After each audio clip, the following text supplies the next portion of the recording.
Yahushua answered and said unto them, Go and show John again those things which you do hear and see. The blind receive their sight, and the lame walk, and the lepers are cleansed, and the deaf hear. The dead are raised up, and the poor have the gospel preached to them. And blessed is he whosoever shall not be offended in me. And as they departed, Yahushua began to say unto the multitudes concerning John, What went you out into the wilderness to see? A reed shaken with the wind? But what went you out for to see? A man clothed in soft raiment? Behold, they that wear soft clothing are in kings' houses. But what went ye out for to see? A prophet? Yea, I say unto you, and more than a prophet. For this is he of whom it was written, Behold, I send my messenger before thy face, which shall prepare the way before thee. Verily I say unto you, among them that are born of women, there hath not risen a greater than John the Baptist. Notwithstanding, he that is least in the kingdom of heaven is greater than he.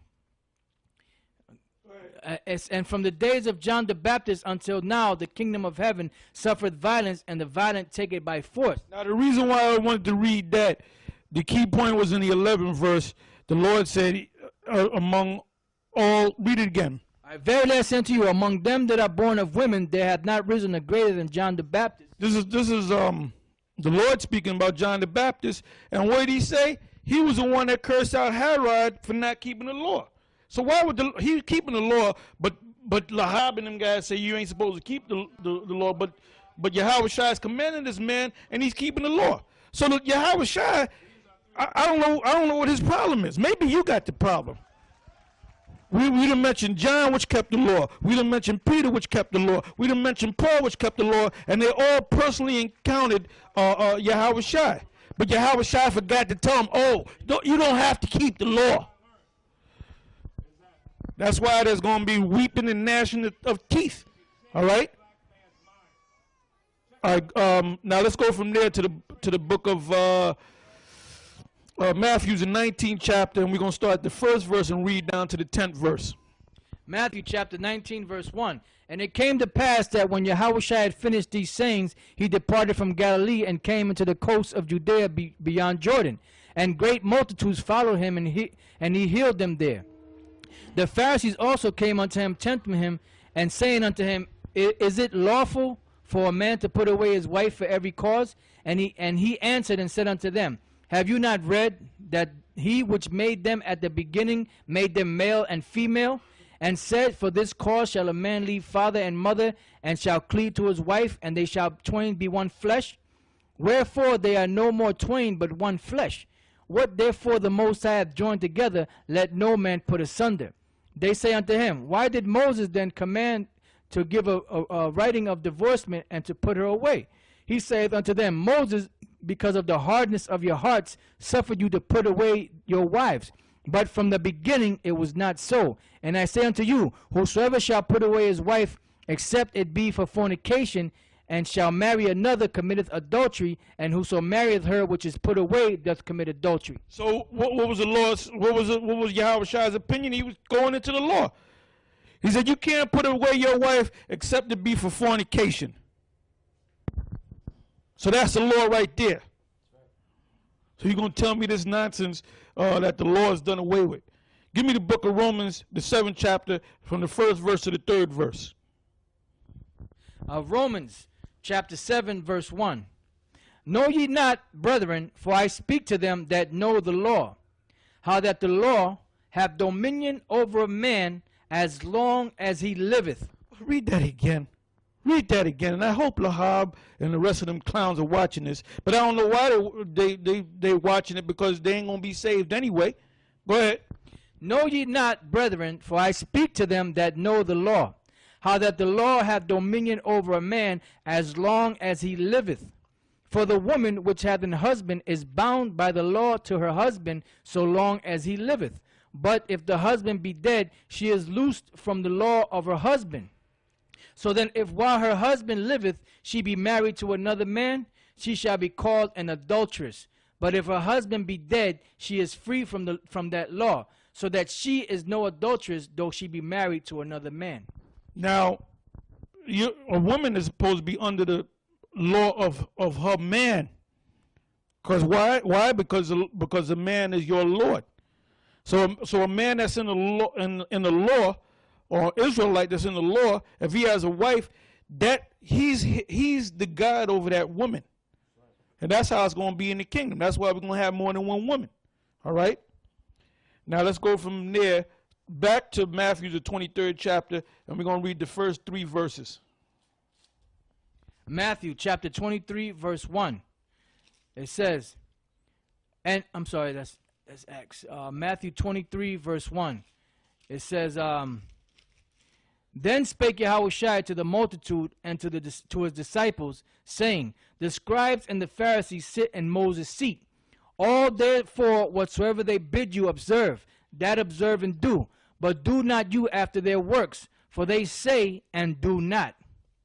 Yeah, because he was getting on them scribes and them Pharisees, because they telling people to keep the law, and the Lord said, yeah, whatever the Pharisees say, yeah, do it. Yeah, keep the law. They're right, but keep the law, but don't do what they do, because they tell you to keep the law.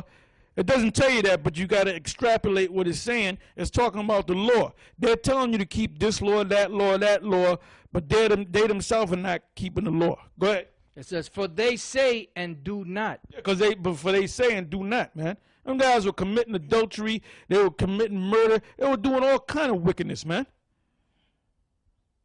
Now let's go from there to Acts the 22nd chapter and the first 3 verses. Acts 22 verse 1. Men, brethren, and fathers, hear ye my defense which I make now unto you.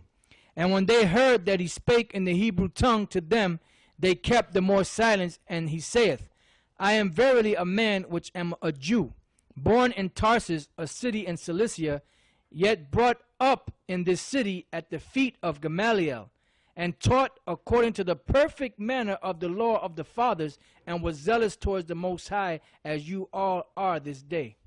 That's plain. That's Paul keeping the law. And Paul was trained under the law by Gamaliel. All right? Now let's go from there to Romans the 3rd chapter. Well, we already read that. We don't got to read that again.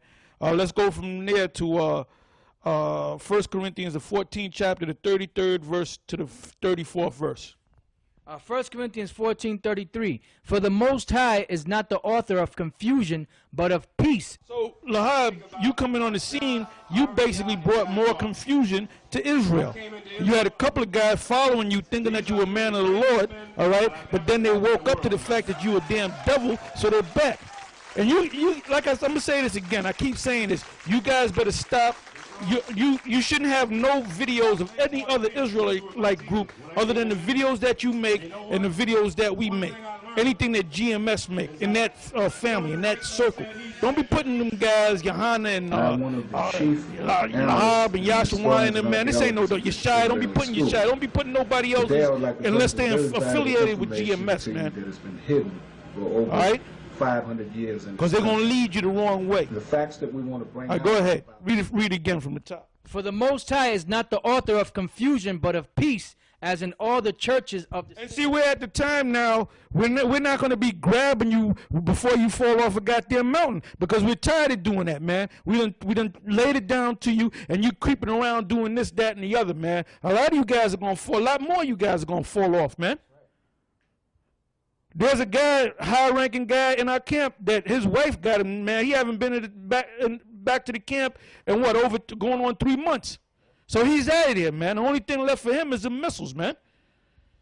This ain't no game. We told you this ain't no game. Go ahead.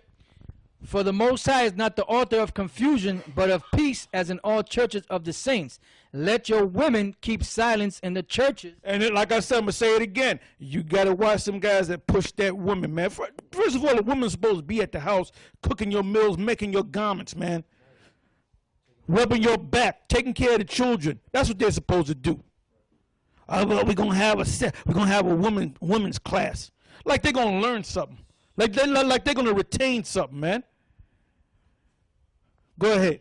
For it is not permitted unto them to speak, but they are commanded to be under obedience, as also saith the law. Okay, now let's go from there to 1 Corinthians, the 15th chapter,